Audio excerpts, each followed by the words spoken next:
शनि देव की व्रत कथा। एक समय स्वर्गलोक में सबसे बड़ा कौन के प्रश्न पर 9 ग्रहों में वाद विवाद हो गया। विवाद इतना बड़ा कि परस्पर भयंकर युद्ध की स्थिति बन गई। निर्णय के लिए सभी देवता देवराज इंद्र के पास पहुंचे और बोले, हे देवराज, आपको निर्णय करना होगा कि हम में से सबसे बड़ा कौन है। देवताओं का प्रश्न सुनकर देवराज इंद्र उलझन में पड़ गए। इंद्र बोले, मैं इस प्रश्न का उत्तर देने में असमर्थ हूँ।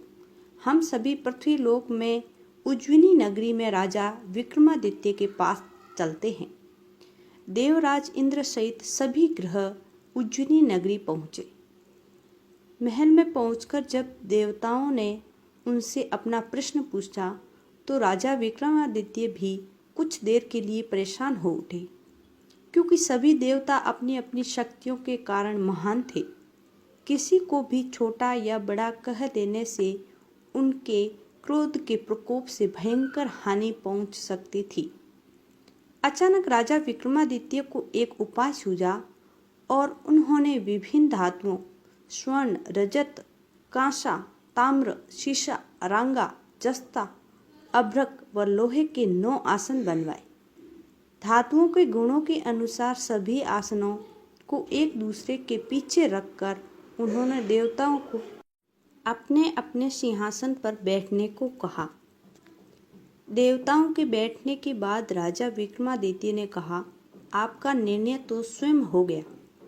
जो सबसे पहले सिंहासन पर विराजमान है वही सबसे बड़ा है। राजा विक्रमादित्य के निर्णय को सुनकर शनि देवता ने सबसे पीछे आसन पर बैठने के कारण अपने को छोटा जानकर क्रोधित होकर कहा, राजा विक्रमादित्य, तुमने मुझे सबसे पीछे बैठाकर मेरा अपमान किया है। तुम मेरी शक्तियों से परिचित नहीं हो। मैं तुम्हारा सर्वनाश कर दूंगा। शनि ने कहा, सूर्य एक राशि पर 1 महीने, चंद्रमा 2.25 दिन, मंगल 1.5 महीने, बुध और शुक्र 1 महीने, बृहस्पति 13 महीने रहते हैं, लेकिन मैं किसी राशि पर 7.5 वर्ष तक रहता हूँ। बड़े बड़े देवताओं को मैंने अपने प्रकोप से पीड़ित किया है। राम को 7.5 के कारण ही वन में जाकर रहना पड़ा और रावण को 7.5 के कारण ही युद्ध में मृत्यु का शिकार बनना पड़ा। राजा, अब तू भी मेरे प्रकोप से नहीं बच सकेगा। इसके बाद अन्य ग्रहों के देवता तो प्रसन्नता के साथ चले गए, परंतु शनि देव बड़े क्रोध के साथ वहां से विदा हुए। राजा विक्रमादित्य पहले की तरह ही न्याय करते रहे। उनके राज्य में सभी स्त्री पुरुष बहुत आनंद से जीवन यापन कर रहे थे। कुछ दिन ऐसे ही बीत गए। उधर शनि देवता अपने अपमान को भूले नहीं थे। विक्रमादित्य से बदला लेने के लिए एक दिन शनि देव ने घोड़े के व्यापारी का रूप धारण किया और बहुत से घोड़ों के साथ उज्जयिनी नगरी पहुंचे। राजा विक्रमादित्य ने राज्य में किसी घोड़े के व्यापारी के आने का समाचार सुना तो अपने अश्वपाल को कुछ घोड़े खरीदने के लिए भेजा। घोड़े बहुत कीमती थे। अश्वपाल ने जब वापस लौटकर इस संबंध में बताया तो राजा विक्रमादित्य ने स्वयं आकर एक सुंदर व शक्तिशाली घोड़े को पसंद किया। घोड़े की चाल देखने के लिए राजा उस घोड़े पर सवार हुए तो वह घोड़ा बिजली की गति से दौड़ पड़ा। तेजी से दौड़ता घोड़ा राजा को दूर एक जंगल में ले गया और फिर राजा को वहां गिराकर जंगल में कहीं गायब हो गया। राजा अपने नगर को लौटने के लिए जंगल में भटकने लगा, लेकिन उन्हें लौटने का कोई रास्ता नहीं मिला। राजा को भूख प्यास लग गई। बहुत घूमने पर उसे एक चरवाहा मिला। राजा ने उससे पानी मांगा। पानी पीकर राजा ने उस चरवाहे को अपनी अंगूठी दे दी। फिर उससे रास्ता पूछकर वह जंगल से निकलकर पास के नगर में पहुंचा। राजा ने एक सेठ की दुकान पर बैठकर कुछ देर आराम किया। उस सेठ ने राजा से बातचीत की तो राजा ने उसे बताया कि मैं उज्जयिनी नगरी से आया हूँ। राजा के कुछ देर दुकान पर बैठने से सेठ जी की बहुत बिक्री हुई। सेठ ने राजा को बहुत भाग्यवान समझा और खुश होकर उसे अपने घर भोजन के लिए ले गया।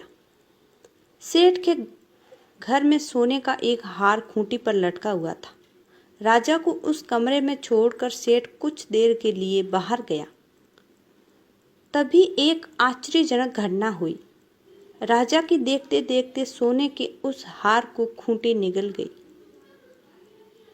सेठ ने कमरे में लौटकर हार को गायब देखा तो चोरी का संदेह राजा पर ही किया, क्योंकि उस कमरे में राजा ही अकेला बैठा था।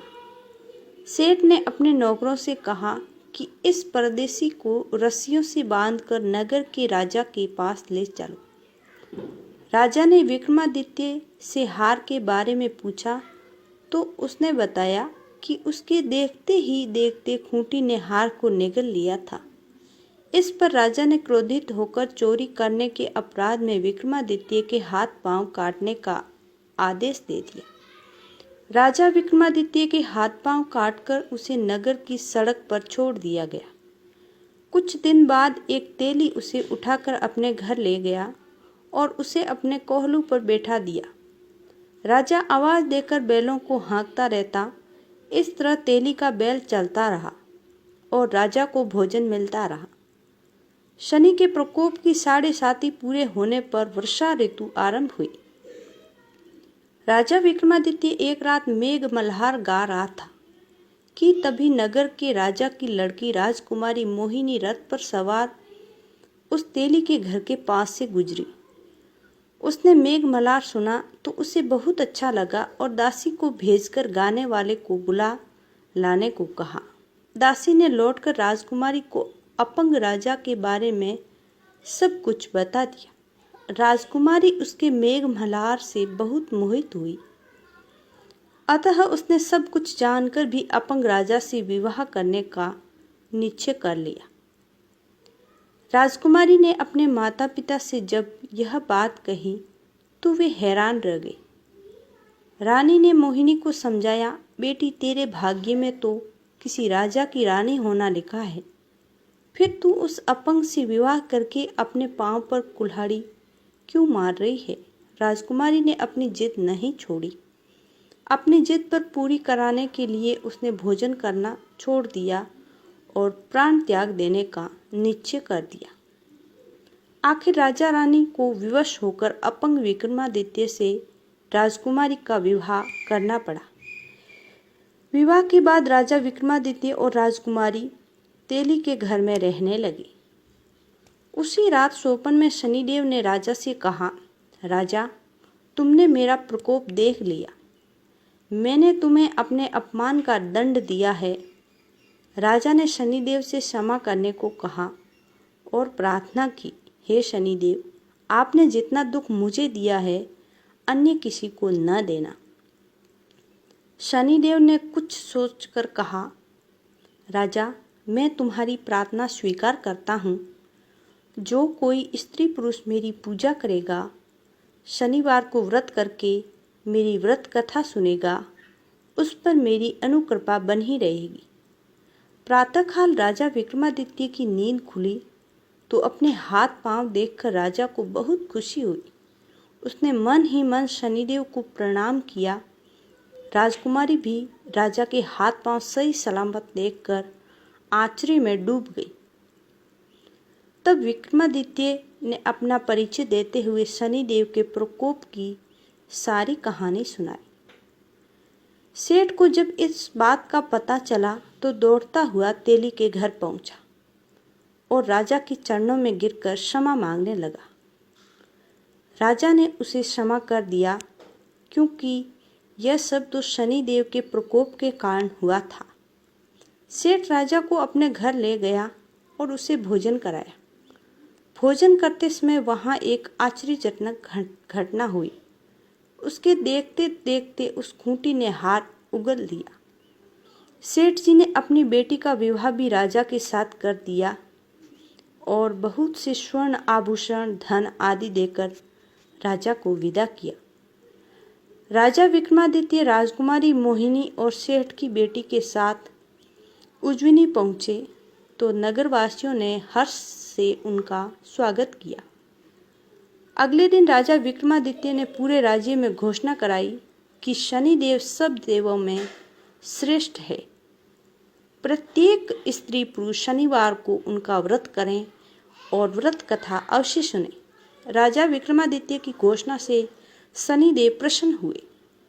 शनिवार का व्रत करने और व्रत कथा सुनने के कारण सभी लोगों की मनोकामनाएं शनिदेव की अनुकृपा से पूरी होने लगी। सभी लोग आनंद पूर्वक रहने लगे।